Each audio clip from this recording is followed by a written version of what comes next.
बिहार में ठंड के तेवर और बढ़ सकते हैं। मौसम विभाग से जारी पूर्वानुमान के अनुसार पटना के न्यूनतम और अधिकतम तापमान में कोई विशेष अंतर नहीं आएगा, लेकिन रविवार से लेकर अगले 3 दिनों तक 2 से 3 डिग्री सेल्सियस तापमान कम होने की संभावना दर्ज की गई है। पटना समेत कई शहर हल्की बारिश हुई है, साथ ही शनिवार से बारिश की भी संभावना है।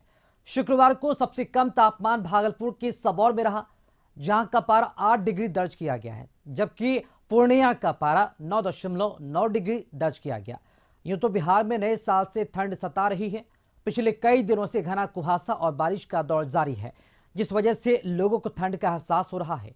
मौसम विज्ञान केंद्र से प्राप्त जानकारी के मुताबिक आज सुबह से ही उत्तर, दक्षिण पश्चिम और दक्षिण मध्य भागों में घना कोहरा छाया हुआ है।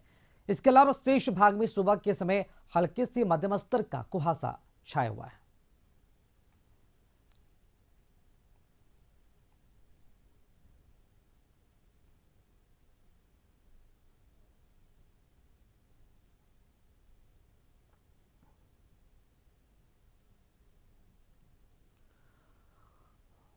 और मौसम की अधिक जानकारी को लेकर रुक करेंगे। हमारे सहयोगी अमित सिंह जुड़ चुके हैं लाइव इस खबर पर अधिक जानकारी देने के लिए। अमित जी, बिहार में ठंड के तेवर और बढ़ने का जो अनुमान है मौसम विभाग के मुताबिक जताया गया, क्योंकि आज सुबह बारिश भी हुई है, तो क्या लगता है तापमान में और भी गिरावट देखने को मिलेगी मौसम विभाग के मुताबिक?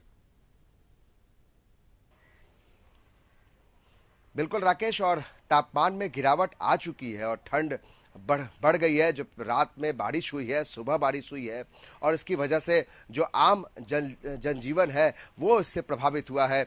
हम तस्वीरें अभी सुबह में दिखाए हैं कि किस तरीके से पटना के गांधी मैदान इलाके में जो लोग वहां पे सड़क के किनारे रात में जीवन अपना जीते हैं, जो गरीब हैं, बेहद आम लोग हैं, उनको बेहद परेशानी राकेश हो रही है। जो लोग रिक्शा चलाते हैं या मजदूरी करते हैं वो सड़क किनारे फुटपाथ पे रहते हैं, तो उनको बहुत परेशानी हो रही है। और दिक्कतें ये भी है जो हमने अपने रिपोर्ट में देखा किया है, जिसमें कि जो लोग आम लोग हैं उन तक अलाव नहीं पहुंचता है। तो आप समझिए इस तरह की ठंड है। इसमें इस ट्यूटरन में जो बेहद खास लोग हैं वो तो कमरे में अपने हीटर और गीजर के सहारे वहां रहते हैं और बंद शीशों के अंदर रहते हैं, लेकिन जो बेहद आम लोग होते हैं जिनकी बात सरकार करती है वो इस ठंड से बेहद प्रभावित हुए हैं और वो किसी तरीके से अलाव जलाकर अपना जीवन जी रहे हैं। तो ये परेशानी जो है इस ठंड की वजह से बढ़ी है। और जब मौसम में बदलाव आए हैं तो ये बताता है कि किस तरीके से ठंड और बढ़ सकती है, और ये बताता है कि अगले 2-4 दिनों में और इसमें बदलाव हो सकता है। ठंड से राहत लोगों को नहीं मिलने वाली है।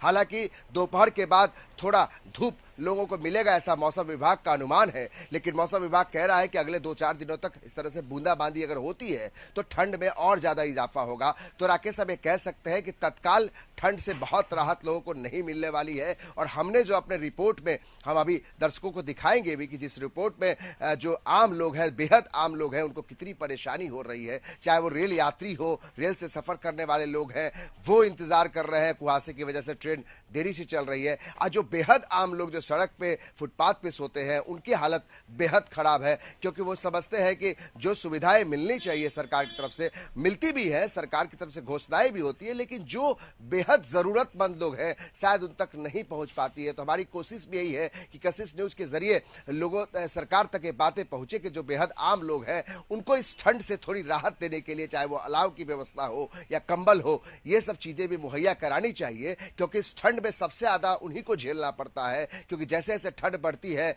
और बारिश होने के बाद और ज्यादा ठंड में इजाफा होता है तो बेहद आम लोगों को इससे परेशानी होती है राकेश। और जो सियासी पाढ़ा चढ़ा हुआ है वो एक अलग विषय है, लेकिन आम लोग बेहद परेशान इस ठंड से जरूर हो रहे हैं। बहुत शुक्रिया अमित जी, खबर पर अधिक जानकारी देने के लिए आपका।